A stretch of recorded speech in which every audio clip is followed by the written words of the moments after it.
আজকে আমরা যে সূরাটা থেকে কথা বলবো সূরার নাম সূরাতুল জুমআহ। সূরার নাম কথা কয় না, জুমআহ, সূরাতুল জুমআহ। আরবি শব্দ বের করার একটু চেষ্টা করবেন, করতে করতে মুখটা নরম হয়ে আসবে, তখন আরবি শব্দ বেরোবে। ইংরেজি শব্দ, হিন্দি শব্দ বলতে বলতে আরবি বেরোয় না আমাদের। হিন্দি কইতে গেলে সব মুখস্থ। এখন বাংলার চেয়ে আমাদের ছেলেপেলেরা হিন্দি বেশি জানে, ঠিক কিনা? যে বাংলা ভাষার জন্য আমাদের সালাম সালাম হাজার সালাম, ওই বাংলা ভাষারে ভুলে আমরা এখন হিন্দি ঢুকাইছি।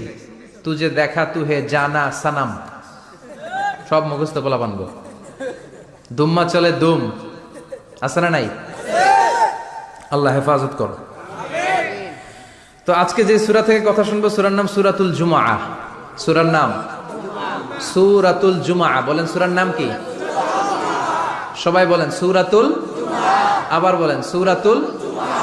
এই তো হয়ে গেছে। I consider this program as a class. Class মনে করি। I consider this tafsir as a class. তো উত্তর করতে হবে। টিচার প্রশ্ন করলে কি করতে হয়? উত্তর করলে আমরা কিছু শিখে যেতে পারবো। ইমানের একটা চেতনা লাগবে। ঘুমায় পড়লে হবে না। ঘুমায় থাকে যারা, ওই শ্রোতাদেরকে আমি বক্তব্য শোনাই না। আমি বক্তব্য শোনাই যারা জেগে থাকে, যাদের ইমান জ্বলে ওঠে, ঠিক কিনা?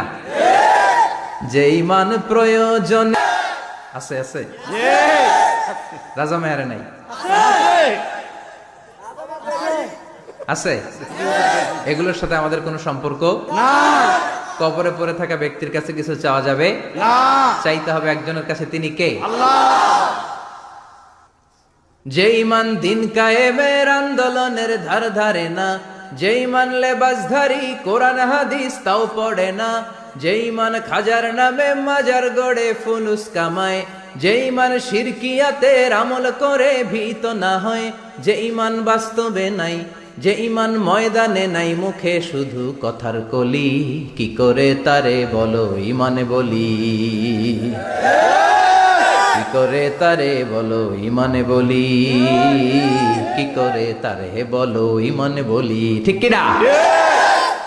এজন্য মুমিন জ্বলে উঠবে আপন শক্তিতে। এখন রবির হেরা কয় জ্বলে উঠুন আপন শক্তিতে। আপন শক্তিতে জ্বলে উঠবে ইমানদারেরা ইমানের তেজে। চিল্লায় বলেন ঠিক কিনা? সূরার নাম সবাই বলেন আরো জোরে, সূরাতুল জুমআহ। এটা মাদানী সূরা। কি সূরা? মাদানী সূরা। বিশ্বনবীর লাইফের দুইটা ইনিংস, একটা মাক্কি ইনিংস আর একটা মাদানী ইনিংস। মাক্কি ইনিংস 13 বছর। কয় বছর? মাদানী ইনিংস 10 বছর। কয় বছর? মনে থাকবে? এটা বিশ্বনবীর সেকেন্ড ইনিংসে নাজিল হয়েছে। সুবহানাল্লাহ কইবেন না? মাদানী ইনিংসে নাজিল হয়েছে এই সূরা, মাক্কি ইনিংসে নয়।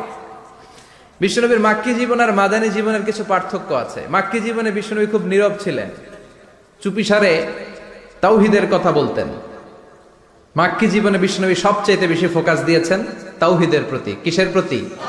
তাওহীদেরই মুর্শিদ আমার মুহাম্মাদের নাম বলো, মুহাম্মাদের নাম। আল্লাহর নাম জপলে বুঝতে পারি আল্লাহরই কালাম বলো, মুহাম্মাদের নাম। ওই নামেরই রশি ধরে যাই আল্লাহর পথে, ওই নামেরই ভেলায় চড়ে ভাসি নূরের স্রোতে, ওই নামের বাতি জেলে দেখি আরশের মুকাম বলো, মুহাম্মাদের নাম। তাওহীদেরই মুর্শিদ আমার মুহাম্মাদের নাম বলো, মুহাম্মাদের নাম। পড়েন আল্লাহু আকবার। মাক্কি ইনিংসের কর্মসূচি ছিল তাওহীদ, ছিল রিসালাত, ছিল আখিরাত। এগুলোর কথা বিশ্বনবী বুঝিয়েছেন। আর মাদানী ইনিংসে বিশ্বনবী সশস্ত্র সংগ্রাম করেছেন। ইসলাম শান্তিপূর্ণ ঠিক আছে, কিন্তু ইসলামের পিঠ যখন দেয়ালে লেগে যায় তখন ইসলামেরও সামনে বাড়ানোর দরকার আছে না নাই? যে ইমান প্রয়োজনে জ্বলে ওঠে না, জ্বলে উঠেছিলেন বিশ্বনবী আপন শক্তিতে, ঠিক কিনা? তো এটা মাদানী ইনিংসের সূরা, এটা মাক্কি জীবনের সূরা নয়। আমরা এই সূরার আলোকে আজকে শোনার চেষ্টা করব যে জুমার দিনের, জুমার সালাতের এত গুরুত্ব কেন। বিশ্বনবী জুমার দিনকে বলেছেন ঈদের দিন। কিসের দিন? কথা বলেন। আমাদের দুইটা ঈদ আছে না, ঈদুল ফিতর, ঈদুল আজহা। এর পাশাপাশি জুমার দিনকেও বিষ্ণু নবী সাল্লাল্লাহু আলাইহি ওয়াসাল্লাম বলেছেন হাদা ইয়াউমুল ঈদ, হাদা ইয়াউমুন জাআলাহুল্লাহু লাকুম ঈদান। তাবারানির হাদিস। বিষ্ণু নবী বলেছেন এটা এমন দিন যে দিনটাকে আল্লাহ তাআলা তোমাদের জন্য ঈদের দিন হিসেবে ঘোষণা দিয়েছেন। পড়েন আলহামদুলিল্লাহ। আল্লাহ তাআলার একটা বৈশিষ্ট্য হচ্ছে সুন্নাতুল্লাহি ফিত তাফদিল। এক এক জিনিসের উপর আল্লাহ এক এক জিনিসকে বৈশিষ্ট্যমণ্ডিত করেন, মর্যাদা দান করেন। ফাদ্দালা জামানান আলা জামান কামা ফাদ্দালা মাকানান আলা মাকান, ইনসানান আলা ইনসান। আল্লাহ ব্যক্তির উপর ব্যক্তিকে প্রাধান্য দেন, আল্লাহ সময়ের উপর সময়কে প্রাধান্য দেন, আল্লাহ স্থানের উপর স্থানকে প্রাধান্য দেন। এটা আল্লাহর সুন্নাত। এটা আল্লাহর কি সুন্নাতুল্লাহি ফিত তাফদিল। ফাদ্দালা জামানান আলা জামান কামা ফাদ্দালা মাকানান আলা মাকান, ইনসানান আলা ইনসান। পৃথিবীর সব মানুষগুলো এক রকম নয়, এক মর্যাদার নয়। আবার লক্ষাধিক নবী আল্লাহ দুনিয়ায় পাঠিয়েছেন, সব নবীর মর্যাদাগুলো কি সমান নাকি? সব নবীদের মধ্য থেকে বিশ্ব নবীর মর্যাদা বাড়িয়ে দিয়েছে কে? আবার পৃথিবীতে শহরের শেষ নাই, হাজার হাজার শহর, হাজার হাজার লক্ষ লক্ষ শহরের মধ্য থেকে মক্কা শহরের মর্যাদা বাড়িয়ে দিয়েছে কে? আবার এই পৃথিবীতে অনেকগুলো সময় আছে, অনেকগুলো রাত্রি আছে, অনেকগুলো ক্ষণ আছে, অনেকগুলো মুহূর্ত আছে। একটা মুহূর্তের উপর আরেকটা মুহূর্তকে প্রাধান্য দিয়েছে কে? বলেন তো, পৃথিবীতে সবচাইতে 365 দিনের মধ্যে শ্রেষ্ঠ দিন কোনটা? জুমা। আরাফার দিন। কোন দিন? কথা বলেন। হজে যারা গিয়েছেন আরাফার দিন দেখেছেন না? ইজহার আর রেদা পরে আমরা লাব্বাইক আল্লাহুম্মা লাব্বাইক বলি। এটা সারা বছরের মধ্যে শ্রেষ্ঠ দিন।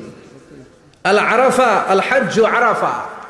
আরাফাটাই হজ। কেউ যদি আরাফার দিনে থাকতে পারে তার হজ হয়ে গেছে। আলহামদুলিল্লাহ কোন? আলহামদুলিল্লাহ। আর হজে সব করেছে, আরাফা করে নাই, হজ হবে না। কথা বলেন, হজ হবে না। তার মানে বছরের শ্রেষ্ঠ দিন আরাফার দিন। এদিন আল্লাহ এত সংখ্যক বান্দাকে একসাথে ক্ষমার ঘোষণা দেন, বছরের কোন দিন এত মানুষকে ক্ষমা করেন না। সুবহানাল্লাহ। আবার শয়তান ওই দিনে এতটা লাঞ্ছিত বোধ করে, এতটা অপমান বোধ করে, বছরের কোন দিন শয়তান এত অপমানিত হয় না। এজন্য বিশ্বনবী বলেছেন খায়রুদ দুআ দুআ ও আরাফা। সব চাইতে শ্রেষ্ঠ দোয়া আরাফার দিনের দোয়া। বিশ্বনবী বলেন আরাফার দিনে একটা দোয়া আমি করি, আমার আগে সব নবীরা ওই দোয়াটা করতেন। দোয়াটা হলো লা ইলাহা ইল্লাল্লাহ ওয়াহদাহু লা শারীকা লাহ লাহুল মুলকু ওয়া লাহুল হামদু ওয়া হুয়া আলা কুল্লি শাইইন কাদির। সুবহানাল্লাহ পড়েন। সুবহানাল্লাহ। মুখস্থ আছে না দোয়াটা? এটা পড়বেন। বিশ্বনবী আরাফার ময়দানে এই দোয়াটা পড়তেন। তাহলে বোঝা গেল বছরের সব দিন সমান না। সব দিন সমান না। বছরের সবচেয়ে শ্রেষ্ঠ দিন হচ্ছে আরাফার দিন। কোন দিন? এবার বলেন বছরের সবচেয়ে শ্রেষ্ঠতম রাত কোনটা? কদরের রাত। ইন্না আনজালনাহু ফি লাইলাতুল কদর। ইন্না আনজালনাহু ফি লাইলাতিল কদরি ওয়া মা আদরাকা মা লাইলাতুল কদর লাইলাতুল কদরি খায়রুম মিন আলফি শাহর। হাজার মাসের চেয়ে সেরা। ওই রাতে আবাদত করলে, হাজার মাস যাবত আবাদত করলে যেই সওয়াব, ওই পরিমাণ সওয়াব আমলনামায় তুলে দিবে কে? আল্লাহ। শ্রেষ্ঠ রাত, কদরের রাত। এবার বলেন বছরের সবচাইতে শ্রেষ্ঠতম মাস কোনটা? রমজান মাস। শাহরু রমাদান আল্লাযী উনজিলা ফীহিল কুরআন। যে মাসে কোরআন নাজিল হয়েছে এই মাসের চেয়ে শ্রেষ্ঠ কোনো মাস থাকতে পারে? চিল্লায় বলেন থাকতে পারে? তার মানে বছরের শ্রেষ্ঠ দিন আরাফার দিন, বছরের শ্রেষ্ঠ রাত কদরের রাত, বছরের শ্রেষ্ঠতম মাস রমজান মাস। এবার বলেন সপ্তাহের মধ্যে শ্রেষ্ঠতম দিন কোনটা? বিশ্বনবী বললেন সাইয়্যিদুল আইয়াম, leader of the all days in the week. সপ্তাহের যতগুলো দিন আছে 60টা দিনের সর্দার হচ্ছে ইয়াউমুল জুমা, জুমার দিন। চিল্লায় পড়েন আল্লাহু আকবার। তার মানে বছরের শ্রেষ্ঠ দিন আরাফার দিন, বছরের শ্রেষ্ঠ রাত কদরের রাত, শ্রেষ্ঠ মাস রমজান মাস। আর 7 দিনের মধ্যে শ্রেষ্ঠতম দিন হচ্ছে জুমার দিন। কোন দিন? জুমার দিন। এই সূরাতুল জুমা নিয়ে আমরা কথা শুনবো ইনশাআল্লাহ। বলেন এটা সাধারণ দিন নয়। ফিহি খালাকাল্লাহু আদম। কালকের এই দিনটায়, এই জুমার দিনে আল্লাহ তাআলা সাইয়েদনা আদম আলাইহিস সালামকে তৈরি করেছে। সুবহানাল্লাহ। বিশ্বনবী বলেন লাম্মা খালাকাল্লাহু আদামা ওয়া কানা তুলুহু 60 যিরাআন, আল্লাহ তাআলা যখন আদম আলাইহিস সালামকে তৈরি করলেন 60 হাত লম্বা করে তৈরি করলেন। সুবহানাল্লাহ। আর আমরাও যারা জান্নাতে ঢুকবো আমাদের আকৃতি থাকবে 60 হাত লম্বা। মজা করে সুবহানাল্লাহ পড়তে পারলেন না? আল্লাহ সাইয়েদনা আদমকে তৈরি করলেন এই জুমার দিনে। আবার সাইয়েদনা আদম আলাইহিস সালামকে পৃথিবীর বুকে তিনি পাঠিয়ে দিয়েছিলেন এই জুমার দিনে। সুবহানাল্লাহ। কুল নাহবিতু মিনহা জামিআ, ও Adam go down with your wife, তোমার স্ত্রী হাওয়াকে নিয়ে পৃথিবীতে নামো। সাইয়েদনা আদম আলাইহিস সালামকে আল্লাহ তাআলা পাঠিয়েছিলেন শ্রীলঙ্কার একটা পাহাড়ে, অ্যাডামস পিক। ওখানে ঐতিহাসিকভাবে প্রমাণিত, এটা হাদিসে নেই, কুতুবুত তারিখে এসেছে। শ্রীলঙ্কায় একটা পাহাড় আছে, কলম্বো থেকে অনেক দূর। ওই পাহাড়ের চূড়ায় সাইয়েদনা আদম আলাইহিস সালামের ফুটপ্রিন্ট আছে। ফুটপ্রিন্ট মানে পায়ের ছাপ। সুবহানাল্লাহ পড়েন। সুবহানাল্লাহ। এটারে বলে ফিঙ্গারপ্রিন্ট। এটারে কি বলে? ফিঙ্গারপ্রিন্ট। পায়ের গুলারে ফিটপ্রিন্ট। একজনের আঙ্গুলের ছাপের সাথে একজনের আঙ্গুলের ছাপের মিল নাই। শুধু তাই না, আমার এই আঙ্গুলের সাথে এই আঙ্গুলের ছাপের কোনো মিল নাই। আয়াহসাবুল ইনসানু আল্লান নাজমা ইযামা বালা কাদিরিনা আলা আন নুসাউবিয়া বানানা। আল্লাহ বলেন, গোলাম তুমি মনে করেছো তোমার হাড্ডি গুড্ডি পচে যাবে, তোমাকে আমি একত্রিত করে আবার বানাতে পারবো না? বানানো তো অনেক দূরের কথা, আমি তো তোমার আঙ্গুলের ছাপগুলো সংরক্ষণ করে রেখেছি। চিল্লায় পড়েন আল্লাহু আকবার। 1880 সালে স্যার ফ্রান্সিস গাল্টন নামে একজন বিজ্ঞানী, তিনি আবিষ্কার করেছেন যে আমাদের আঙ্গুলের ছাপগুলো আলাদা, ফিঙ্গারপ্রিন্ট আলাদা। এই 10টা আঙ্গুলের একটার সাথে আরেকটার কোনো মিল নাই। এই পৃথিবীতে যদি 600 কোটি মানুষ হয় তাহলে 6000 কোটি আঙ্গুল, একটা আঙ্গুলের সাথে আরেকটা আঙ্গুলের ছাপের মিল আছে? যারা সিগনেচার দিতে পারে না এরা কি দেয়? টিপসই দেয়। সুবহানাল্লাহ কোন? সুবহানাল্লাহ। কি ম্যাজিক আল্লাহ আঙ্গুলে রেখে দিয়েছে, একটা আঙ্গুলের ছাপের সাথে আরেকটা আঙ্গুলের ছাপের মিল নাই। এখন এই বায়োমেট্রিক অথেন্টিকেশনের জন্য অনেক জায়গায় দিতে হয়। ইমিগ্রেশন পাস করবেন, গিভ ইউর ফিঙ্গারপ্রিন্ট। ভিসা করবেন, Schengen visa, European visa, provide your fingerprint first. Canadian এম্বাসিতে গিয়েছিলাম, সব আঙ্গুলের আলাদা আলাদা ফিঙ্গারপ্রিন্ট রেখেছে। এখন এটা অথেন্টিকেশনের জন্য সিকিউরিটি পারপাস খুব গুরুত্বপূর্ণ। কিন্তু 1500 বছর আগে, 1880 মানে কি 200 বছর তো না, 200 বছর আগে বিজ্ঞানীরা আবিষ্কার করলো। 1500 বছর আগে সূরাতুল কিয়ামার ভিতরে ফিঙ্গারপ্রিন্টের কথা বলেছে কে? আল্লাহ। আর পায়েরটারে বলে ফুটপ্রিন্ট। এটা প্রাণীদের ক্ষেত্রে প্রযোজ্য, কারণ প্রাণীদের আঙ্গুল নাই, আছে? ওদের আছে পা। বাঘের কয় পা? কথা কয় না, 4 পা। বাঘের হাত কয়টা? হাত নাই, ওদের পা। ফলে ওদের ফুটপ্রিন্ট লাগে। সুন্দরবনে কয়টা বাঘ আছে এটার একটা হিসাব আছে। কি করে বলে, কেমন করে হিসাব করে? বাঘের কাছে যে গুনে, চেহারা তো একরকম, একটারে 3 বার গুনবে। কথা কন? কিভাবে গনে তাহলে? বাঘশুমারি হয় কিভাবে? ফুটপ্রিন্ট, পায়ের ছাপ। একটা বাঘের পায়ের ছাপের সাথে আরেকটা বাঘের পায়ের ছাপের কোনো মিল নাই। আবার কাবা ঘরের পাশে একটা ছোট্ট জায়গা আছে, এই জায়গার মধ্যে রব্বুল আলামিন সব নবীদের পিতা সাইয়েদনা ইব্রাহিম আলাইহিস সালামের ফুটপ্রিন্ট রেখে দিয়েছেন। ওয়াত্তাখিযু মিম মাকামি ইব্রাহিম মুসাল্লা, সাইয়েদনা ইব্রাহিমের দাঁড়ানোর জায়গায় তোমরা নামাজের জায়গা করে নাও। আল্লাহু আকবার। সাইয়েদনা ইব্রাহিম আলাইহিস সালামের পায়ের ছাপ আছে কিন্তু মাকাম ইব্রাহিমে। আর সাইয়েদনা আদম আলাইহিস সালামের পায়ের ছাপ আছে অ্যাডামস পিকে, শ্রীলঙ্কার ওই পাহাড়ে।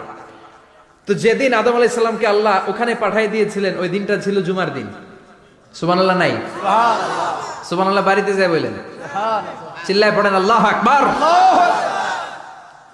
এরপরে সাইয়েদনা আদমকে পাঠানো হলো শ্রীলঙ্কায়। সাইয়্যিদাতুনা হাওয়া আলাইহাস সালামকে পাঠিয়ে দেয়া হলো সৌদি আরবের জেদ্দা শহরে। আরবিতে জেদ্দা বা জাদ্দা মানে দাদি। হাওয়া আলাইহাস সালাম আমাদের সবার দাদি, ঠিক কিনা? ওনার নামে এই শহরের নাম। বছরের পর বছর সাইয়েদনা আদম আলাইহিস সালাম এবং হাওয়া আলাইহাস সালাম আল্লাহর কাছে ক্ষমা চাইলেন, আল্লাহ ভুল করে নিষিদ্ধ গাছের ফল খেয়েছি, তুমি মাফ করে দাও। আল্লাহ বললেন, আদম কয়েকটা কালিমা শিখিয়ে দেব, এই কালিমাগুলো পড়ে আমার কাছে দোয়া করো, আমি কবুল করে নিব। আল্লাহু আকবার। আল্লাহ শিখিয়ে দিলেন আর বললেন, আদম পড়া, রাব্বানা যালামনা আনফুসানা ওয়া ইল্লাম তাগফির লানা ওয়া তারহামনা লানাকুনান্না মিনাল খাসিরিন। ও আল্লাহ, জুলুম করেছি নাফসের উপর, ভুল করেছি, অন্যায় করেছি, আপনি যদি ক্ষমা না করে দেন আমরা শেষ হয়ে যাব, আমরা হালাক হয়ে যাব, ক্ষতিগ্রস্তদের মধ্যে শামিল হয়ে যাব। ঠিক কি না? আল্লাহ সাইয়েদনা আদম আলাইহিস সালামের তওবা কবুল করলেন। উনার কাজ হচ্ছে তওবা কবুল করা, আমাদের কাজ গুনাহ করা, শয়তানের কাজ ওয়াসওয়াসা দেওয়া, আল্লাহর কাজ খালি মাফ করা। সুবহানাল্লাহ। সুবহানাল্লাহ পড়বেন না? তাকাব্বালাল্লাহু তাওবাতা আদম ফি ইয়াউমিল জুমআহ। আল্লাহ যেদিন আদম আলাইহিস সালামের তাওবা যে কবুল করছেন, ঘোষণা দিয়েছেন, এই ঘোষণাটা ছিল জুমার দিনের ঘোষণা। আবার সাইয়েদনা আদমকে যেদিন রূহ কবজ করে আবার নিয়ে যাওয়া হয়, ওই দিনটাও ছিল জুমার দিন। পড়েন সুবহানাল্লাহ। পৃথিবীতে একজন মানুষই শুধু জানতেন যে তিনি পৃথিবীতে কতদিন বাঁচবেন, সেটা হচ্ছে সাইয়েদনা আদম আলাইহিস সালাম। ওনাকে বলে দেয়া হয়েছিল উমরুকা আলফু সানা, তুমি পৃথিবীতে বাঁচবে 1000 বছর। কয় বছর? সাইয়েদনা আদমের সামনে অনেকগুলো রূহ রাখা হলো। সাইয়েদনা আদম বললেন, এরা কারা? আল্লাহ বললেন, এরা হচ্ছে নাসালুক, তোমার বংশধর, পৃথিবীতে তোমার পর এরা পৃথিবীতে আসবে। সাইয়েদনা আদম বললেন, আল্লাহ ওই যে একটা রূহ দেখা যায়, এটার নাম কি? আল্লাহ বললেন, হাদা ইবনুকা দাউদ, এটা তোমার ছেলে দাউদ, সে দুনিয়াতে নবী হয়ে আসবে, তার ছেলে সুলাইমানও নবী হয়ে আসবে। সাইয়েদনা আদম বললেন, মাবুদ, আমার ছেলে দাউদের কত বছর হায়াত আপনি দিয়েছেন? আল্লাহ বললেন, 40 সানা, মাত্র 40 বছর, 4 ইয়ার্স, 40 বছর তোমার ছেলেটা বাঁচবে। ও আল্লাহ, আমি বাঁচবো কয় বছর? তুমি বাঁচবা 1000 বছর। সুবহানাল্লাহ। সাইয়েদনা আদম বললেন, মাবুদ, এত ফুটফুটে সুন্দর আমার ছেলে দাউদ, মাত্র 40 বছর দিলেন কেন? জিদ মিন উমরিহি, বাড়ায়া দেন। কি করেন? সুপারিশ করতেছে পোলার লাইগা কে? বাবা। আল্লাহ আপনি বাড়ায়া দেন। আল্লাহকে বাড়ানো যাবে না, লেখা হয়ে গেছে। রুফিআতিল আকলাম ওয়া জাফফাতিস সুহুফ, কলম তুলে নেওয়া হয়েছে আর কালি শুকায় গেছে, আর কিছু করা যাবে? সাইয়েদনা আদম বললেন, মাবুদ, আমার 1000 বছর কেন দিলেন? আমার এই সুন্দর ফুটফুটে ছেলেটারে মাত্র শুধুমাত্র 40 বছর কেন দিলেন? ও মাবুদ, আমার 1000 বছরের দরকার নাই, আমার 1000 বছর থেকে 60 বছর আমি আমার ছেলেরে দিয়ে দিলাম। দাউদ আলাইহিস সালাম বাঁচবে 40 বছর, তো বাপ আদম যদি আরো 60 দেয়, 40 আর 60 মিলে কত হয়? 100। ভালো হিসাব বুঝে 100। আর আদম আলাইহিস সালাম পেয়েছিলেন 1000 বছর, 60 কমে গেলে রইল কত? 940 বছর পৃথিবীতে থাকার পরে মালাকুল মাউত চলে এসেছে। কারণ এটা on time, the death will come on time, it never late, কখনো দেরি হয় না। আল্লাহ বললেন, লিকুল্লি উম্মাতিন আজালুন ফাইযা জাআ আজালুহুম লা ইস্তাখিরুনা সাআতান ওয়া লা ইস্তাকদিমুন। মৃত্যুর একটা নির্ধারিত সময় আমি বেঁধে দিয়েছি, অন টাইম, অন টাইমেই চলে আসে, 1 সেকেন্ড আগেও আসবে না, 1 সেকেন্ড পরেও আসবে না। 940 বছর বয়সে মালাকুল মাউত এসে হাজির, এসে বলল, জিইতু আন আকবাদা রূহাক, রূহ কবজ করতে আসছি। আদম আলাইহিস সালাম বললেন, রূহ কবজ করতে আসছো মানে? আমি বাঁচবো তো 1000 বছর। কয় বছর? মালাকুল মাউত বললেন, না না, ওই যে আগের কথা স্মরণ করেন, আপনি 60 বছর দিয়ে দিয়েছিলেন। কয় না, আমি দেই নাই, আমি আরো বাঁচুম, আরো 60 বছর পাওনা আছি, আমি দেই নাই। মালাকুল মাউত বললেন, আপনি দিয়েছেন। আদম বলে, দেই নাই। মালাকুল মাউত বলে, আল্লাহ ঘটনা দেখেন, দিয়া কয় দেই নাই। আল্লাহ কয়, থাক, কথা কইস না, আয়া পড়। সুবহানাল্লাহ পড়েন। নাসিয়া আদম ফানাসিয়া বানু, ভুলে গেছেন উনি, আমরা ভুলে যাই, আমরা খেয়ে বলছি খাই নাই, নিছিলাম পকেটে, কয় নেই নাই। এরকম ডাকাইত আছে না নাই? নাসিয়া আদম ফানাসিয়া বানু, বিশ্বনবী বললেন, আদম ভুলেছে তো তার সন্তানরাও ভুলে যায়। জাহাদা আদম ফাজাহাদা যুররিয়াতু, আদম অস্বীকার করেছে, তার সন্তানরাও অস্বীকার করে। সেদিন থেকে আল কিতাব ওয়া শুহুদ, মানে লিখে রাখার সিস্টেম আর সাক্ষীর সিস্টেম চালু হয়েছে। সুবহানাল্লাহ পড়েন। সুবহানাল্লাহ। 940 বছর বয়সে মালাকুল মাউত এসে আদম আলাইহিস সালামের রূহ নিতে পারে নাই। উনি 1000 বছর যখন হয়েছে তখন এসে সাইয়েদনা আদম আলাইহিস সালামের রূহ কবজ করেছে। যেই দিন পৃথিবীর প্রথম মানব, প্রথম নবীর রূহ মালাকুল মাউত দুনিয়া এসে কবজ করেছে, ওই দিনটাও ছিল জুমাবার। সুবহানাল্লাহ, আল্লাহু আকবার। আবার বিশ্বনবী বললেন, লা তাকুমুস সাআহ ইল্লা ফি ইয়াউমিল জুমআহ, ইযা যুলজিলাতিল আরদু জিলজালাহা ওয়া আখরাজাতিল আরদু আসকালাহা ইযা রুজ্জাতিল আরদু রাজ্জান ওয়া বুসাতিল জিবালু বাসসা। কিয়ামতের দিন পৃথিবীটাকে একটা প্রকম্পন দিয়ে কাঁপিয়ে দিবে কে? মারাত্মক একটা ঝাঁকুনি দিবে আল্লাহ, পুরো পৃথিবীটা কেঁপে ভেঙে চুরে খান খান হয়ে যাবে। এই ঝাঁকুনি আর আর্থকোয়েক, ভূমিকম্প এর ঘটনাটা যেদিন ঘটবে ওই দিনটাও হচ্ছে জুমার দিন। চিৎকার করে পড়েন সুবহানাল্লাহ। তার মানে আদম সৃষ্টি হলো জুমার দিনে, দুনিয়ায় নামিয়ে দেয়া হলো জুমার দিনে, তওবা কবুল করে নেওয়া হলো জুমার দিনে, রূহ কবজ করা হলো জুমার দিনে, আবার কিয়ামত সংগঠিত হবে জুমার দিনে। পড়েন সুবহানাল্লাহ। আবার বিশ্বনবী বললেন আর রমাদান ইলা রমাদান, এক রমজান থেকে আরেক রমজানের মাঝখানে যত গুনাহ হয় মাফ করে কে? আল্লাহ। তারপরে বিশ্বনবী বললেন আল উমরাতু ইলাল উমরাহ, কেউ যদি একবার উমরা করে পরে আবার করলে দুই উমরার মাঝখানে গুনাহগুলো মাফ করে দেয় কে? আল্লাহ। আবার বিশ্বনবী বললেন আল জুমআতু ইলাল জুমআ কাফফারাতুন লিমা বাইনাহুমা, এক জুমার পর থেকে সামনের জুমা আসা পর্যন্ত যে সগীরা গুনাহগুলো হয় সবগুলো সগীরা গুনাহ মাফ করে দেয় কে? রজব শাবানে বরকতে দাও, রমজান মাসে গুনাহ ঝড়াও, সপ্তাহ জুড়ে তুমি বরকতে দাও, জুমার দিনেতে গুনাহ ঝড়াও, রজব শাবানে বরকতে দাও, রমজান মাসে গুনাহ ঝড়াও। ঠিক কি না? তার মানে জুমার দিন গুনাহ মাফের দিন।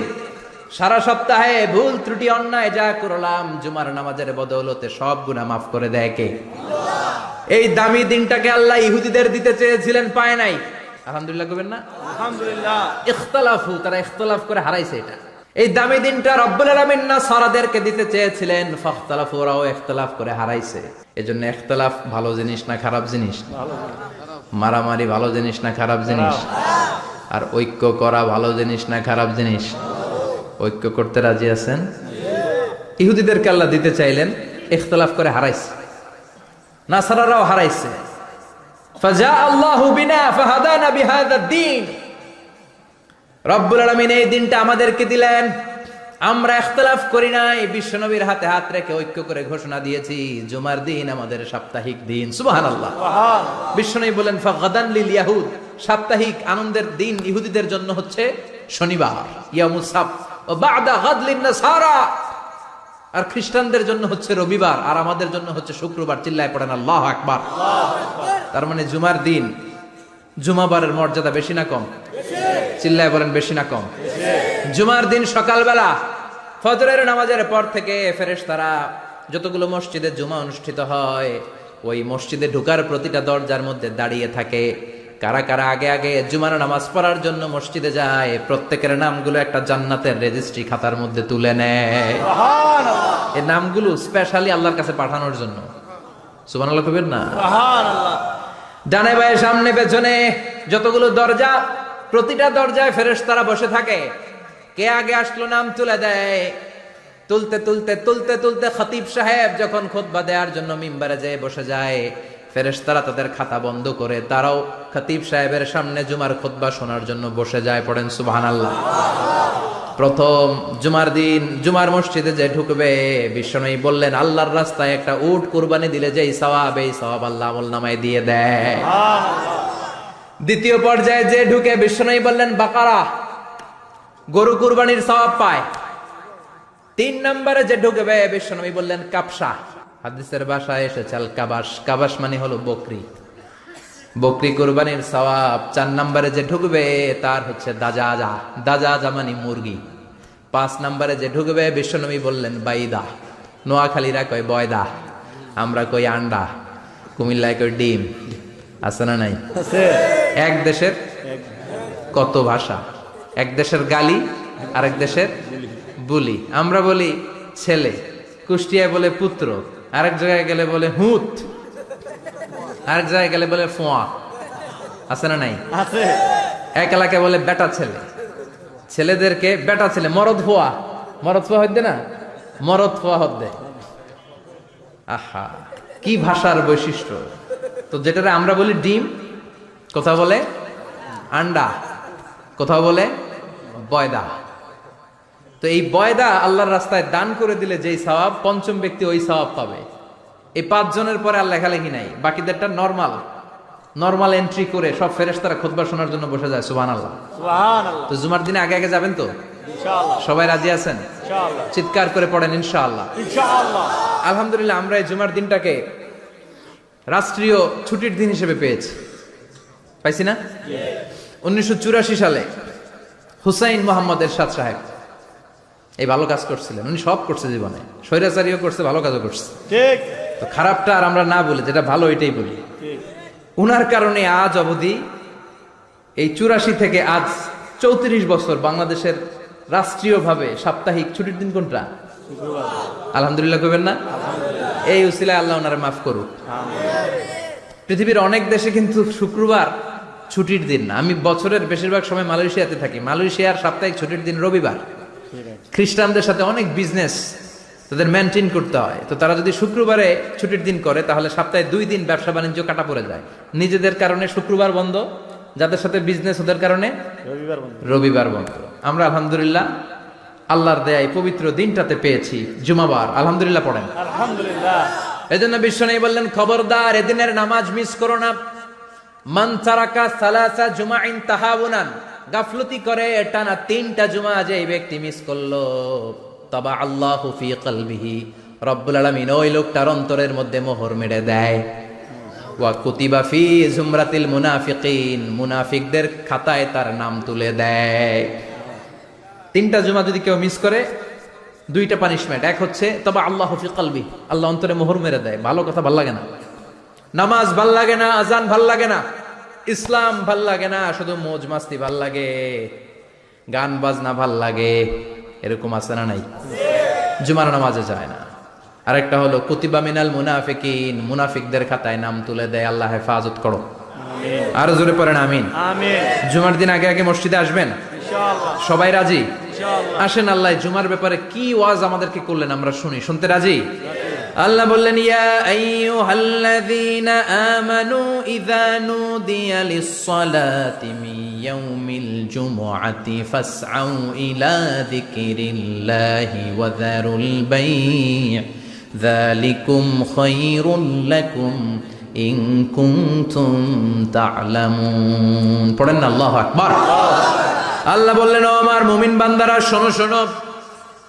আপনাদেরকে অ্যাড্রেস করে আল্লাহ বলছেন, ও আমার মুমিন বান্দারা শোনো, ইযা নুদিয়া লিস-সালাতি মিন ইয়াউমিল জুমআ, জুমার নামাজের আযান যখন দেয়া হয়, ফাসআউ ইলা যিকরিল্লাহ, আল্লাহর স্মরণে তোমরা ধাবিত হও।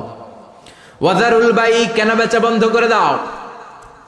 যালিকুম খায়রুল লাকুম ইন কুনতুম তা'লামুন, এটাই তোমাদের জন্য কল্যাণ যদি তোমরা বুঝতে পারো। জুমার নামাজের আজান যখন হয়, ফাসআউ ইলা যিকরিল্লাহ, আল্লাহর স্মরণে তোমরা বের হয়ে যাও। আল্লাহু আকবার।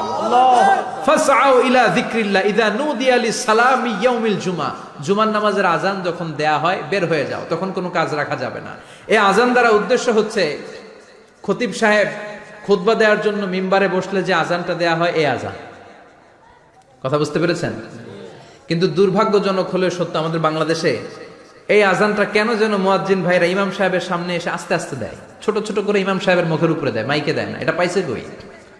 এটা যে কোত্থেকে ঢুকছে এক আল্লাহই ভালো জানে। আজান মানে অ্যানাউন্সমেন্ট। আজান মানে কি? কথা বলেন। অ্যানাউন্সমেন্ট কি জোরে হবে না আস্তে? তো সব আজান মাইকে এত সাউন্ড করে, এই আজানটা ইমাম সাহেবের মুখের সামনে এসে ছোট ছোট করে কেন দেয়? এটার কোনো দলিল আছে বলে আমার জানা নাই। এই আজানটাও মাইকে হতে হবে। আমি পৃথিবীর যত দেশ ঘুরেছি, অনেক বড় বড় মসজিদে আমি জুমার সালাত করেছি, সব জায়গায় মক্কাতুল মুকাররমা সহ মসজিদে নববী সহ সব জায়গায় খতিব সাহেব জুমার মিম্বারে বসার পরে যে আজানটা দেয়া হয়, এটাও অন্যান্য আজানের মতো মাইকে দেয়া হয়। আল্লাহ বললেন, ইযা নুদিয়া লিস-সালামি ইয়াউমিল জুমআ, জুমার দিনে আজান যখন দেয়া হয়, এই আজান দ্বারা উদ্দেশ্য হচ্ছে খতিব বসলে যে আজান 12:30 12:15 দিকে যে আজান, এই আজান উদ্দেশ্য নয়। বিশ্বনবীর সময়ে এই 12:30 12:15 দিকে যে আজান ছিল, এটা ছিল না। বিশ্বনবীর সময় ছিল না, আবু বকরের সময় ছিল না, সাইয়েদনা ওমর ফারুকের সময় ছিল না। এটা চালু হয়েছে সাইয়েদনা উসমান যুন্নুরাইনের সময়। তখন মদিনাতে মানুষের সংখ্যা অনেক বেড়ে গিয়েছে, লোকজন আর জায়গা হয় না, মুসল্লিতে ঠাসাঠাসি, উনি ঘোষণা দিলেন সুক জাওরা, জাওরা নামক বিশাল একটা বাজার আছে। ঘোষণা দিলেন এখন থেকে ওই জায়গায় জুমার নামাজ হবে।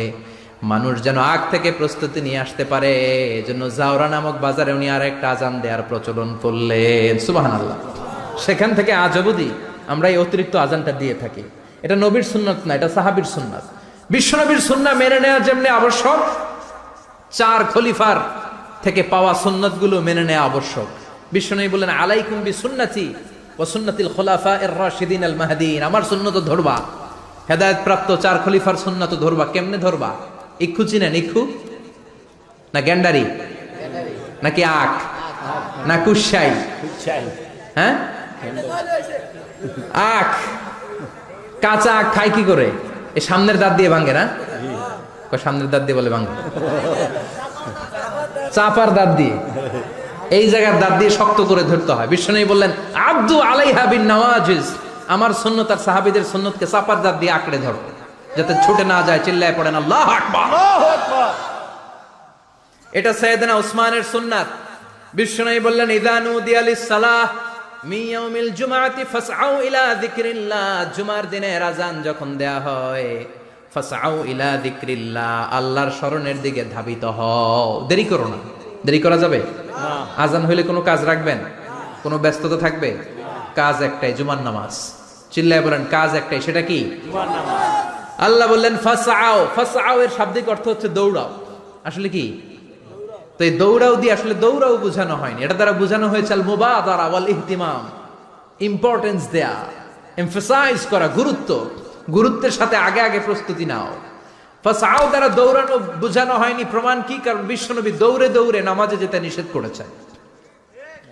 বিশ্বনবী বলেছেন ইযা উকিমাতিস সালাহ, মনোযোগ দিয়ে শুনেন, ইযা উকিমাতিস সালাতু ফালা তাতুহা তাসআউন ওয়া আতুহা তামশুন আলাইকুম বিসাকিনাহ ফামা আদরাকতুম ফাসাল্লু ওয়া মা ফাতাকুম ফাতিম্মু, যখন নামাজ শুরু হয়ে যায় দৌড়ে দৌড়ে যাবে না। তামশুন, হেঁটে হেঁটে যাও। আলাইকুম বিসাকিনা, ধীরে ধীরে যাও। ফামা আদরাকতুম ফাসাল্লু, ইমাম সাহেবের সাথে যে যত রাকাত পাবা পড়বা। ওয়া মা ফাতাকুম ফাতিম্মু, যেটা ছুটে যায় নিজে নিজে পড়ো, কবুল করে নেবে কে? আল্লাহ। কিন্তু দৌড়ে যায় নামাজ ধরা যাবে না। খবরদার, ধীরস্থির ভাবে যাবেন। হাঁটার মধ্যে একটা গুরুত্ব দিয়ে তাড়াতাড়ি ধরতে চাবেন, কিন্তু দৌড়ে যাওয়া যাবে নিষেধ করেছেন। অনেক মুসল্লিরা এটা করে। ধরেন মাগরিবের নামাজ, অজুখানাতে মুসল্লিরা অজু করতেছে, ইমাম সাহেব নামাজ শুরু করেছেন আল কারিআতু মাল কারিআ ওমা আদরাকা মাল কারিআ, মুখস্থ আছে না সবার? মুসল্লি মনে করতেছে অজু হয়েছে আমার অর্ধেক, এখন যদি তাড়াতাড়ি অজু না করে দৌড় না দেই রাকাত পাওয়া যাবে। রাকাত পাওয়ার জন্য দিছে দৌড়। মসজিদে হচ্ছে টাইলসের মসজিদ, পিছলায় পয়রা মুসল্লি একদিকে, লুঙ্গি আরেকদিকে। আছে না নাই? আমার কাছে খবর আছে এরকম পা ভাঙছে অনেকের। রাকাত ধরার জন্য মুসল্লি তাড়াহুড়ো করে দিছে দৌড়, মুসল্লি একদিকে লুঙ্গি, ঠ্যাং ভাঙ্গা শেষ, এখন ল্যাংড়া। বিশ্বনবীর কথা মানে নাই, ওটারে ল্যাংড়া বানাইছে কে? আল্লাহ। এজন্য বিশ্বনবী বললেন খবরদার দৌড়ে যাবে না। একামত হয়ে গেলে ধীর স্থির ভাবে যাও, কেননা দৌড়ে দৌড়ে আপনি কার দরবারে যাবেন? উনি তো সব রাজার বড় রাজা, মহারাজা। মহারাজার দরবারে তাড়াহুড়ো করা যায় নাকি? না। ফিট হয়ে কাপড় চোপড় পরে আতর টাতর মেখে ধীরস্থির ভাবে যাবেন। দৌড়ে গেলে আপনার হার্টবিট বেড়ে যাবে, আপনার ব্রেথ ইন ব্রেথ আউট, শ্বাস প্রশ্বাস বেড়ে যাবে। তো হাঁপানির চোটে তো আপনি হাঁপাতে থাকবেন। আপনি তাহিয়া পড়বেন কখন, তাসবিহ পড়বেন কখন, আল্লাহর প্রশংসা করবেন কখন? চিল্লা এখন ঠিক কিনা? এজন্য আল্লাহ বললেন ফাসআউ ইলা যিকরিল্লাহ, জুমার নামাজের আযান যখন হয়ে যায় তোমরা আল্লাহর জিকিরের দিকে ধাবিত হও। যিকরিল্লাহ, আল্লাহর স্মরণ। জিকির মানে কি? আল্লাহর স্মরণ। কিন্তু এই জিকির দ্বারা এই আয়াতের উদ্দেশ্য হচ্ছে আল খুতবাতাইন, জুমার 2 খুতবা। জুমার জিকিরের অনেক অর্থ আছে। জিকির মানে সালাত, জিকির মানে কোরআন, জিকির মানে ওয়াজ, জিকির মানে সম্মান। আবার জিকির মানে জুমার 2 খুতবা। আবার জিকির মানে সুবহানাল্লাহ, আলহামদুলিল্লাহ, লা ইলাহা ইল্লাল্লাহ, সুবহানাল্লাহ, আলহামদুলিল্লাহ, লা ইলাহা ইল্লাল্লাহ, লা ইলাহা ইল্লাল্লাহু মুহাম্মাদুর রাসূলুল্লাহ সাল্লাল্লাহু। এটাও জিকির। সুবহানাল্লাহ, আলহামদুলিল্লাহ, আল্লাহু আকবার। এই তিন জিকিরের চেয়ে শ্রেষ্ঠ কোনো জিকির আছে? কথা কন। বিশ্বনবী প্রত্যেক ফরজ নামাজের পরে সুবহানাল্লাহ 33 বার, আলহামদুলিল্লাহ 33 বার, আল্লাহু আকবার 34 বার পড়তেন। রাজি আছেন? সবাই পড়তে রাজি আছেন? ইনশাআল্লাহ। লাফালাফি করবেন না তো? ঘাড় বাঁকা করবেন না তো? হুই হুই করে চিল্লাফাল্লা করা যাবে? জিকিরের মধ্যে সৌন্দর্য আছে না নাই? আল্লাহ নিজেও সুন্দর। আল্লাহর কাছে যেটা আমরা পেশ করব সবটাই সুন্দরভাবে পেশ করতে হয়। চিল্লা এখন ঠিক কিনা? তার মানে জিকিরের অনেক অর্থ। জিকিরের এক অর্থ হলো কোরআন। জিকিরের এক অর্থ কি? কোরআন। আপনি যখন কোরআন পড়েন তখন জিকির করেন কার? আল্লাহ। কথা বলেন। আবার আপনি যখন নামাজ পড়েন জিকির করেন কার? আবার আপনি যখন লা ইলাহা ইল্লাল্লাহ এটা পড়েন জিকির করেন কার? ঝিনুকের ভেতর লুকিয়ে থাকে যেমন মতি, ঝিনুকের ভেতর লুকিয়ে থাকে যেমন মতি, কালমা শাহাদাতে আছে আল্লাহর জ্যোতি, কালমা শাহাদাতে আছে আল্লাহর জ্যোতি। পড়েন সুবহানাল্লাহ। সুবহানাল্লাহ। এই লা ইলাহা ইল্লাল্লাহ সবচেয়ে শ্রেষ্ঠ জিকির। সাইয়েদনা মুসা আলাইহিস সালাম আল্লাহরে বললেন, আল্লাহ আল্লিমনি যিকরান, আপনি আমার এমন একটা জিকির শিখাইয়া দেন, লা ইয়ালামুহা ইল্লা আনতা ওয়া আনা, যে জিকিরটার শব্দ আপনি আর আমি ছাড়া কেউ জানবে না। আল্লাহ। দুনিয়াতে যত অদ্ভুত অদ্ভুত প্রশ্ন সব আপনি মুসা আলাইহিস সালামের মাথা থেকে পাবেন। আল্লাহ। ভেরি কিউরিয়াসিটি ছিল ওনার, বিভিন্ন বিষয়ে আল্লাহরে প্রশ্ন করতেন। আল্লাহরে বললেন, আল্লাহ আল্লিমনি কালিমাতান, আল্লিমনি যিকরান লা ইয়ালামুহা ইল্লা আনতা ওয়া আনা, ও আল্লাহ এমন একটা জিকির আমারে শিখান, দিনে রাতে সব সময় এই জিকির আমি করব, আপনারে ডাকবো, কিন্তু শর্ত হলো এই জিকিরটা জানবে শুধু আপনি আর জানবো শুধু আমি, কেউ জানবে না। আল্লাহ বললেন, মুসা পড়ো লা ইলাহা ইলাহা লা ইলাহা ইল্লাল্লাহু মুহাম্মাদুর রাসূলুল্লাহ সাল্লাল্লাহু। আল্লাহ বললেন, মুসা পড়ো লা ইলাহা ইল্লাল্লাহ। মুসা আলাইহিস সালাম কয়, মাবুদ এটা তো জাতীয় জিকির, সবাই জানে। জানে না? জানে না লা ইলাহা ইল্লাল্লাহ এমন কেউ আছে? কথা কন। জানেন না আপনারা? কথা বলেন, জানেন না? মুসা আলাইহিস সালাম বললেন, আল্লাহ এটা জাতীয় জিকির কইলেন কেন? আমি তো চাইছি এক্সট্রা অর্ডিনারি, অসাধারণ একটা জিকির, সুপারক্যালিফ্রাজিলিস্টিক এক্সপিয়ালিডোসাস, এক্সেলেন্ট একটা জিকির, আনপ্যারালাল, কারো কাছে নাই, শুধু আমি জানবো আর আমি পড়বো। আল্লাহ বললেন, মুসা এই লা ইলাহাকে যদি এক পাল্লায় রেখে দাও, তাম বিশ্ব, সাত আকাশ, সাত জমিনটারে তুলে যদি তুমি আরেক পাল্লায় রেখে দাও, লা রাজাহাত কাফাতু লা ইলাহা ইল্লাল্লাহ, মুহূর্তের মধ্যে লা ইলাহার পাল্লা ভারী হয়ে যাবে। ও মুসা, তুমি যতই এক্সক্লুসিভ জিকির চাও, লা ইলাহার চেয়ে দামি জিকির আমার কাছে নাই। চিৎকার করে পড়তে হবে আল্লাহু আকবার। তার মানে নামাজ ও জিকির, কোরআন ও জিকির, এই যে আমরা ওয়াজ করতেছি এইটাও কি? কথা কন। বিশ্ব নবীরে আল্লাহ বললেন, ও নবী ফাদাক্কির ইন্নামা আনতা, ও নবী আপনি জিকির করেন মানে ওয়াজ করেন। ইন্নামা আনতা মুযাক্কির, ও নবী আপনি ওয়াজ করে শোনান। লাস্তা আলাইহিম বিমুসাইতির, আপনারা দারোগা বানিয়ে পাঠাই নাই, আপনি শুধু ওয়াজ করেন। কার কথা? চিল্লায় বলেন কার কথা? আল্লাহর। কিন্তু এইখানে জিকির দ্বারা উদ্দেশ্য হচ্ছে জুমার খুতবা। ফাসআউ ইলা যিকরিল্লাহ, আল্লাহর জিকিরের দিকে ধাবিত হও। এই জিকির দ্বারা উদ্দেশ্য হলো জুমার খুতবা। তার মানে জুমার খুতবা যে খতিব সাহেবরা দেন, এখানে মসজিদের খতিব আছেন কারা কারা? দেখি একটু হাত তোলেন তো। 1 2 3 4 5 6 7, গুণে শেষ করা যাবে না, অনেক খতিব। আল্লাহ এই খতিবদেরকে তুমি কবুল করো। আর জোরে পড়েন আমিন। এই যে যিকরুল্লাহ, ফাসআউ ইলা যিকরিল্লাহ দ্বারা আল্লাহ তাআলা জুমার খুতবাকে বুঝিয়েছেন। কি বুঝিয়েছেন? মনোযোগ আপনাদের আছে না গেছে? শেষ করে দেই, অনেক রাত হয়েছে তো। ছোট্ট একটা দোয়া পড়ি, শেষ করব। আরো কয়েক মিনিট মনোযোগ থাকবে। তাকবীর দেন, লিল্লাহে তাকবীর। আরো জোরে দেন, লিল্লাহে তাকবীর। ফাসআউ ইলা যিকরিল্লাহ, আল্লাহর জিকিরের দিকে, আল্লাহর স্মরণের দিকে ধাবিত হও। তার উদ্দেশ্য হচ্ছে জুমার খুতবা। আল্লাহ বুঝাতে চাইলেন জুমার খুতবা যাতে মিস হয়ে না যায়, এজন্য জুমার খুতবারে যেন তেন মনে করবেন না, এটা ওয়াজিব।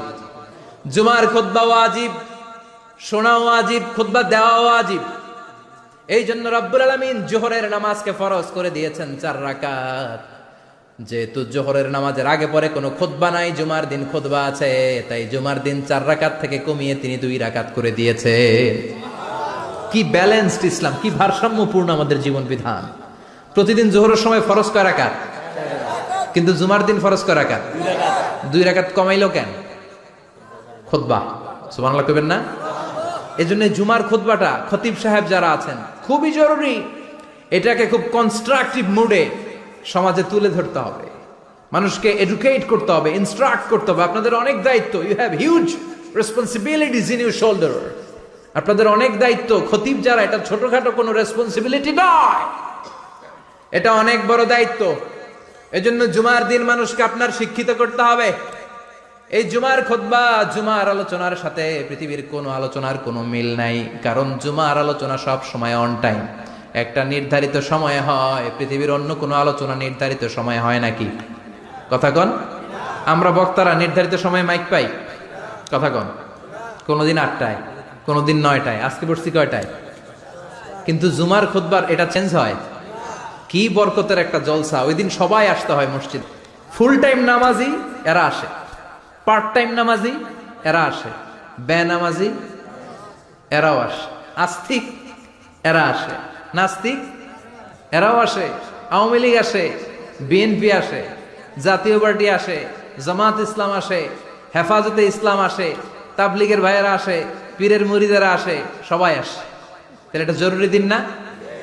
তাফসির মাহফিলের সাথে জুমার একটা মৌলিক পার্থক্য হচ্ছে, তাফসির মাহফিল আমাদের ধরে রাখতে হয়। কি করতে হয়?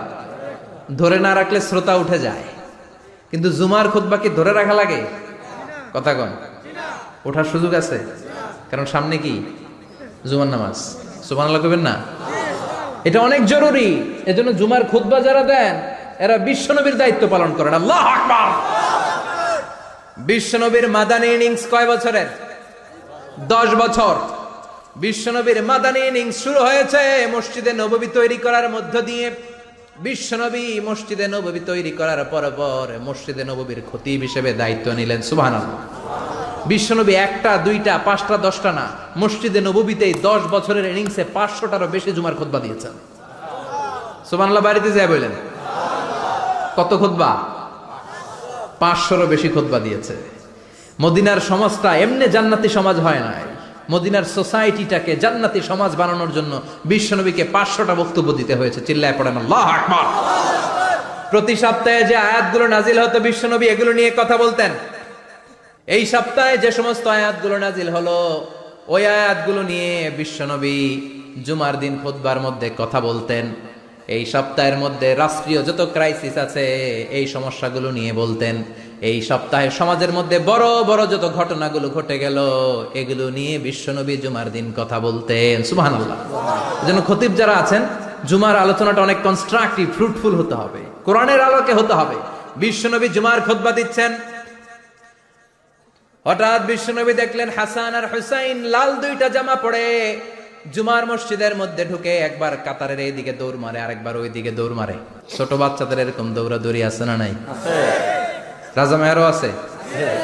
ছোট বাচ্চাদেরকে মসজিদে ঢুকতে দেন তো না বের করে দেন? বের করে দেয়। সর্বনাশ। বাচ্চাদেরকে মসজিদ থেকে বের করবেন না, কখনোই বের করবেন না। তুরস্কের বিভিন্ন মসজিদে বড় বড় ফেস্টুন দিয়ে লেখা থাকে তারাবির নামাজে, জামাতের নামাজে মুরব্বীরা যখন সামনে নামাজ পড়বে পিছন থেকে যদি ছোট বাচ্চাদের চিল্লা চিল্লি আর কিচির মিচির শব্দ শুনতে না পাওয়া যায় তাহলে ভবিষ্যৎ প্রজন্ম নিয়ে আপনারা চিন্তিত থাকুন। পিছনে যদি বাচ্চাদের হই হুল্লোড় না থাকে, চিল্লা ফাল্লা না থাকে, তার মানে নেক্সট জেনারেশন এগুলো মুসল্লি হবে না, এগুলো হবে ডাকাত।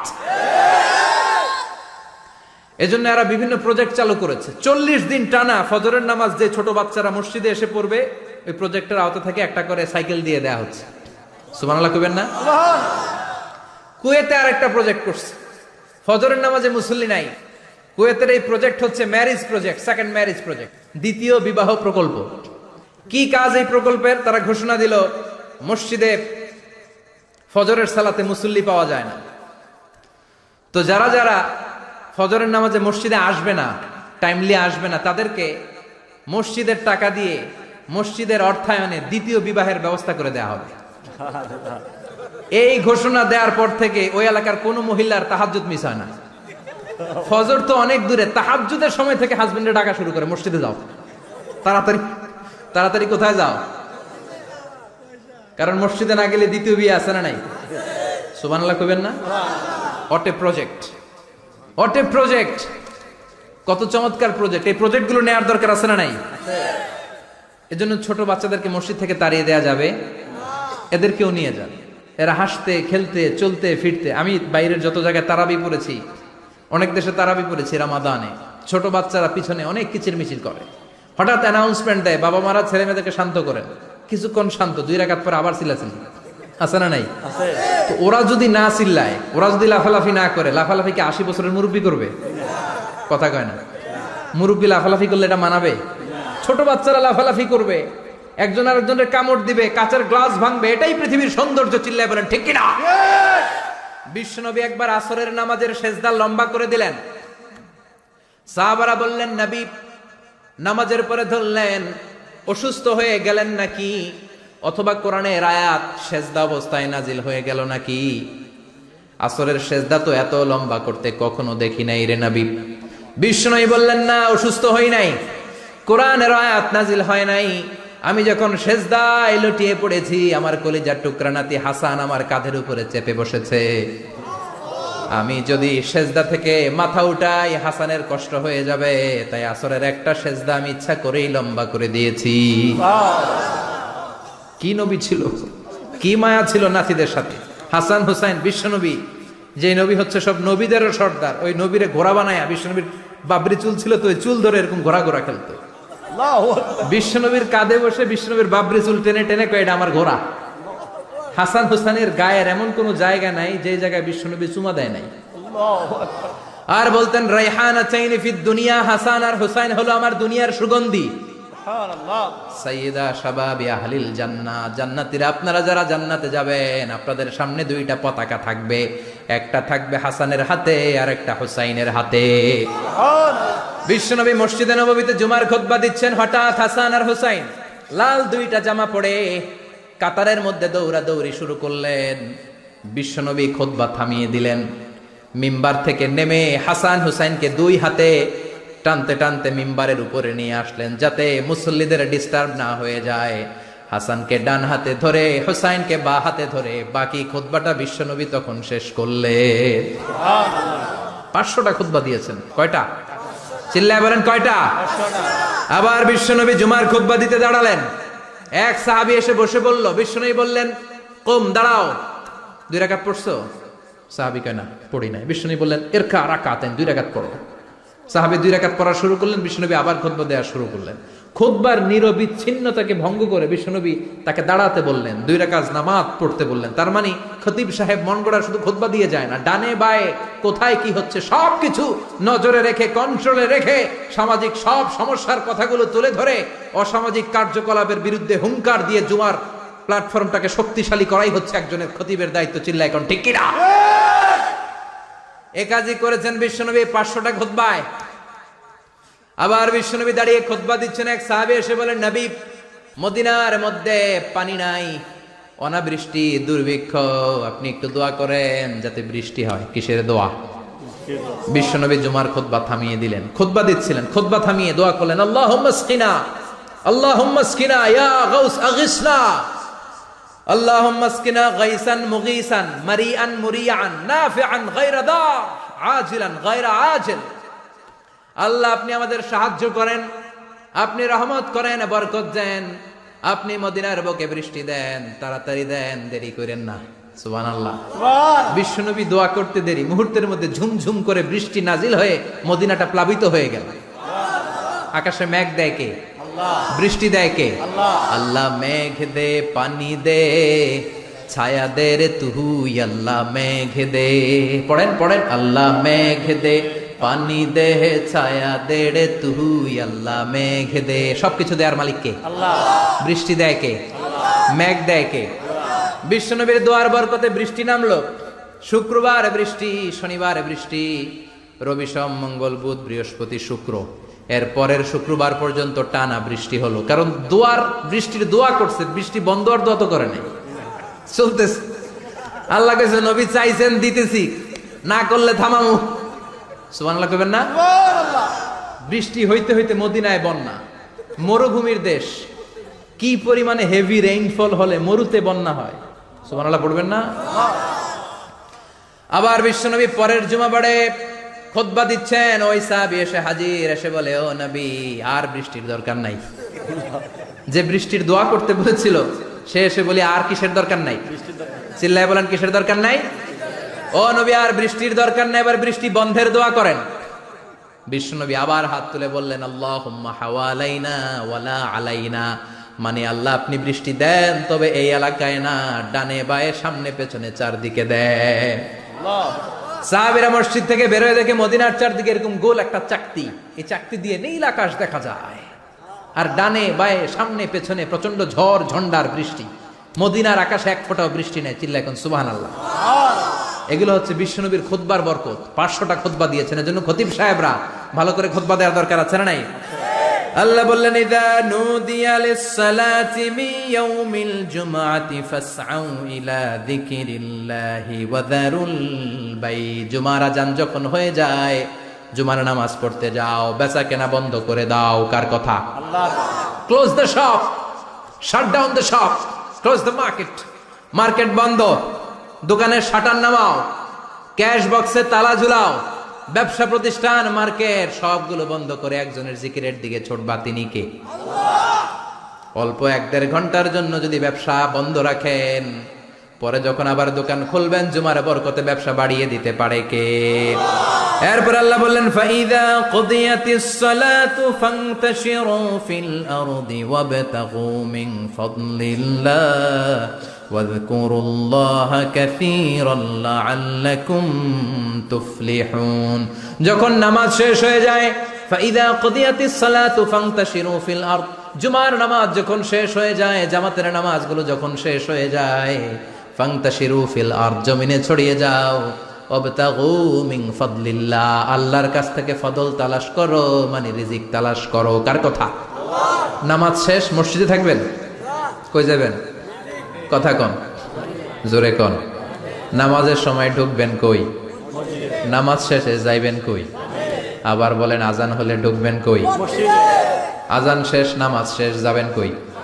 কুদিয়াতিস সালাহ ফান্তাশিরু ফিল আরদ, এটা হচ্ছে ইসলামের বিধান। মসজিদে গোল হয়ে বসে থাকার কোনো বিধান নাই। শুধু মুরব্বী যারা, কাজ নাই, ফ্যামিলিরে দেওয়ার কিছু নাই, অবসর সময়, অঢেল সময় মসজিদে বসে তেলাওয়াত করেন, জিকির করেন, সমস্যা নাই। কিন্তু যুবক যারা, নামাজের পরে সমাজকে উপহার দিবা, রাষ্ট্রকে অনেক কিছু উপহার দেওয়ার আছে, তোমার ফ্যামিলির প্রতি অনেক দায়িত্ব আছে, কর্মক্ষম কেউ নামাজের পরে মসজিদে অলস সময় কাটানো যাবে না। বিধানটা কার? ওমরে ফারুক মসজিদে নববীর ইমাম, জোহরের নামাজের ইমামতি করলেন, বের হয়ে আসলেন, দেখেন মসজিদের বারান্দায় ইয়ামান থেকে আসা কিছু লোক গোল হয়ে বসে বসে জিকির করে। কি করে? মনোযোগ নাই? কি করে? জিকির করে। উনি চলে গেলেন, আসরের সময় আবার ইমামতিতে আসলেন, আসরের সালাত পড়িয়ে চলে যাচ্ছেন, আবার দেখে গোল হয়ে জিকির করে ওই দল। মাগরিবের নামাজে ইমামতি করলেন, চলে যাওয়ার সময় দেখে সবাই যায়, এরা যায় না, গোল হয়ে বসে বসে জিকির করে আর তাসবিহ পড়ে। এবার ওমরে ফারুক বললেন, আসসালামু আলাইকুম। সবাই বলে, ওয়ালাইকুম আসসালাম। মান আনতুম, তোমরা কারা? কয়, নাহনু আল মুতাওয়াক্কিলুনা আলাল্লাহ, আমরা আল্লাহর উপর তাওয়াক্কুল করছি। তো তাওয়াক্কুল করে যে বসে আছে, তোমাদের ফ্যামিলি নাই, ছেলে মেয়ে নাই, দায় দায়িত্ব নাই, সমাজকে উপহার দেওয়ার মতো কিছু নাই, আর তোমরা যে বসে আছো 3টা বেলা, খাইলা কোত্থেকে? না, রোজা দাও। ইয়ামানি লোকগুলো বলে, না রোজা রাখি নাই, খাইছি। ওমর বলল, বড় আল্লাহর ওলি খানা করতে আইছে। আমাদের জিকির আর বুজুর্গি দেখে আশেপাশের লোকজন খানা দিয়া গেছে। ওমরে ফারুক বলে, তাইলে তো তোমরা মিথ্যাবাদী, তোমরা মুতাওয়াক্কিলুনা আলাল্লাহ নও, তোমরা আল্লাহর উপর তাওয়াক্কুল করনি, তোমরা হচ্ছে আল মুতাওয়াক্কিলুনা বা'দুকুম বা'দা, একে অপরের উপর নির্ভরশীল। যারা খানা দিয়ে যায় এদের উপর তোমরা নির্ভরশীল। তোমরা জিকির করার তাকায় থাকো, বাটি আসে কোন দিক দিয়া, খাবারের প্লেট আসে কোন দিক দিয়া, জোরে কোন ঠিক কিনা? আল্লাহর উপর তাওয়াক্কুল এটা নয়। আনতুমুল মুতাওয়াক্কিলুন বা'দুকুম বা'দা, এখনই মসজিদ থেকে বের হয়ে যাও। এরপরে কোনদিন নামাজের পর গোল হয়ে বসে থাকতে দেখলে পিটায়া মসজিদ থেকে তাড়াবো। এটা হচ্ছে ইসলামের বিধান। চিল্লা এখন ঠিক কিনা? ফান্তাশিরু ফিল আরদ, নামাজের পরে কৃষক চলে যাবে মাঠে, ব্যবসায়ী চলে যাবে শপিং মলে,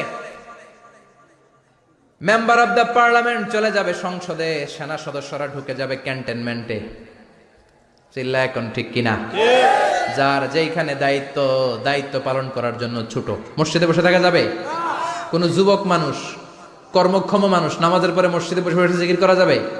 নামাজে তো সবচেয়ে বড় জিকির, কামাই করা লাগবে না? মেয়ে কোথায় গেল, ছেলে কোথায় গেল, ফ্যামিলির খোঁজ খবর নেওয়ার দরকার আছে না নাই? চিল্লায় বেড়া আছে না নাই? এরপর আল্লাহ বললেন ওয়াইদা রাআউ তিজারাতান আও লাহওয়ান ফাদ্দু ইলাইহা ওয়া তারাকুকা কাইমা। ও নবী, সাহাবারা কাফেলার পণ্য এসেছে মদিনায় শুনে আপনাদের জুমার মিম্বারের মধ্যে দাঁড় করিয়ে রেখে সবাই চলে যায়। এটা ঠিক করে নাই। আমার কাছে এমন রিজিক আছে যেটা কখনো ফুরাবে না, ঠিক কিনা? এই আয়াতটা বুঝতে হলে 2 মিনিট খুব মনোযোগ দিয়ে কানগুলো খরগোশের মতো খাড়া করে ফেলেন। খরগোশ কিন্তু খুব খাড়া কান করে শোনে, জানেন? কানগুলো খরগোশের মতো খাড়া হয়েছে। মনোযোগ আছে? বিশ্বনবী সাল্লাল্লাহু আলাইহি ওয়াসাল্লাম মদিনাতে প্রথম যখন জুমার নামাজ পড়াতেন তখন আগে জুমার 2 রাকাত পরে 2টা খুতবা দিতেন, ঈদের নামাজের মতো। ঈদের নামাজে আগে কি 2 রাকাত, পরে খুতবা। জুমার নামাজও ছিল এরকম, আগে 2 রাকাত নামাজ, পরে খুতবা। বিশ্বনবী আগে 2 রাকাত নামাজ পড়িয়ে খুতবা দিচ্ছেন, তখন মদিনায় দুর্ভিক্ষ, খাবার দাবার নাই। 1 মাস আগে দিহিয়াতুল কালবি আল আনসারী নামক এক সাহাবীকে দিয়ে বিশ্বনবী শাম দেশ থেকে কাফেলা পাঠিয়েছেন খাবারের দ্রব্যাদি আনার জন্য, পণ্য আনার জন্য। 1 মাস পরে তারা খাদ্যের পণ্য নিয়ে, মদিনাতে তখন দুর্ভিক্ষ, খাবারের দাম 2 গুণ 3 গুণ, খাবারের পণ্য নিয়ে কাফেলা ফিরে এসেছে জুমার টাইমে। তখন বিশ্বনবী জুমার 2 রাকাত নামাজ পড়িয়ে খুতবা দিচ্ছিলেন। কি করতেছিলেন? আর তখন নিয়ম ছিল, কোন শহরে কাফেলা ঢুকলে তারা তবলা বাজাতো, ঢোল বাজিয়ে দিত, ঢোলের আওয়াজ সবাই শুনে ওইখানে জড়ো হতো। যার যত পণ্য কিনা দরকার পণ্য কিনে নিয়ে চলে যেত। বিশ্বনবী জুমার নামাজের ইমামতি করে 2টা খুতবা যখন দিবেন, মিম্বারের মধ্যে দাঁড়িয়ে বিশ্বনবী মসজিদে নববীতে খুতবা দিচ্ছেন। খুতবার মাঝখানে বিশ্বনবী তবলার আওয়াজ শুনতে পেলেন। কিসের আওয়াজ? বিশ্বনবী সহ সব সাহাবারা বুঝতে পেরেছে 1 মাস আগে দিহিয়াতুল কালবি শাম দেশে যেই কাফেলা পাঠানো হয়েছে, ওই কাফেলা খাবারের পণ্য নিয়ে মদিনার মধ্যে ঢুকেছে। এখন মসজিদে কানাঘুষা। কিছু সাহাবী বলে না না, বিশ্বনবীর খুতবা রেখে যাওয়া যাবে না। অনেকে বলে আমরা না গেলে মুনাফিকেরা সব পণ্য কিনে ফেলবে, আমরা খাবো কি? কেউ কয় বসে থাকি, কেউ কয় ল যাই। 2-4 জন ওঠা শুরু, সাথে সাথে ওনাদের পিছনে পিছনে বাকি সাহাবীরাও ওঠা শুরু। যেতে যেতে পেছন থেকে 1 কাতার, 2 কাতার, 3 কাতার, পুরো মসজিদে নববী খালি, মাত্র 12 জন সাহাবা ছাড়া। কয়জন? 12 জন। কথা কন। 12 জন। মাত্র 12 জন সাহাবা বিশ্বনবীর সামনে বসে আছেন। 4 খলিফা, জাবির ইবনে আব্দুল্লাহ, এরকম 12 জন সাহাবা বসে আছেন। সব সাহাবারা পণ্য কেনার জন্য চলে গেল। সাহাবারা ভাবলো নামাজ আসল, নামাজ তো পড়েই ফেলছি, এখন খুতবা সমস্যা নাই। কিন্তু আল্লাহ এটা সহ্য করলেন না। বিশ্বনবী দাঁড়িয়ে খুতবা দিবে আর সাহাবারা সেই খুতবায় বসে না থেকে কাফেলার পণ্য কোরআনের জন্য দৌড়াবে, এটা সাহাবাদের জন্য শোভনীয় নয়। চিল্লা এখন ঠিক কিনা? এজন্য সাহাবাদেরকে ধমক দিয়ে, আমাদের চোখে আঙ্গুল দিয়ে আল্লাহ আয়াত নাযিল করলেন, ওয়া ইযা রাআউ তিজারাতান লাহওয়ানি আও লাহওয়ানিন ফাদ্দু ইলাইহা ওয়া তারাকুকা কাইমা। ও নবী, আপনার সাহাবারা দুনিয়ার পণ্য সামগ্রী দেখে আপনাকে জুমার মিম্বারের মধ্যে দাঁড়িয়ে রেখে তারা চলে যায়। কুল মা ইনদাল্লাহি খায়রুম মিনাল লাহওয়ি ওয়া মিনাত তিজারা। ও নবী, আপনি বলে দেন আমার কাছে এত বিশাল ধনভাণ্ডার আছে, সবার যত চাহিদা যত কামনা আছে সব যদি দিয়ে দেয় আমার ধনভাণ্ডারের 1 ইঞ্চিও কমবে না। সবচেয়ে বড় রিজিক দাতা কে? আল্লাহ। চিল্লায় বলেন কে? আল্লাহ। কেউ যেটা পারে না পারে কে? আল্লাহ। কেউ যেটা দেয় না দেয় কে? আল্লাহ। জুমার নামাজে আগে আগে যেতে রাজি আছেন? সময় মতো জুমার খুতবা শুনতে রাজি আছেন তো? খতিব সাহেবরা ঠিকঠাক মতো জুমার খুতবা দিবেন তো? নিয়মিত ইউটিউব ভিডিও দেখতে সাবস্ক্রাইব করুন। নতুন নতুন ভিডিও পেতে ঘন্টা বাটনটি চাপুন।